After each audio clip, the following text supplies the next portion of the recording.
রসুলপুর বাজারে ভয়াবহ অগ্নিকাণ্ড, দুটি ঘর পুড়ে ছাই। মোহাম্মদ মহিম ইসলাম, বাগেরহাট জেলা প্রতিনিধি।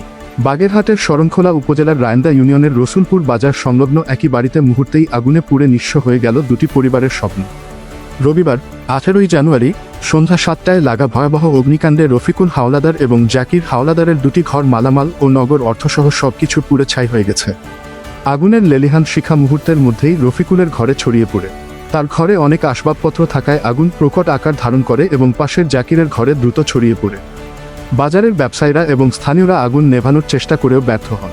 দ্রুত আগুন নিয়ন্ত্রণহীন হয়ে পুড়ে ছাই হয়ে যায় ঘর দুটি এবং ভিতরের বিপুল পরিমাণ মালামাল।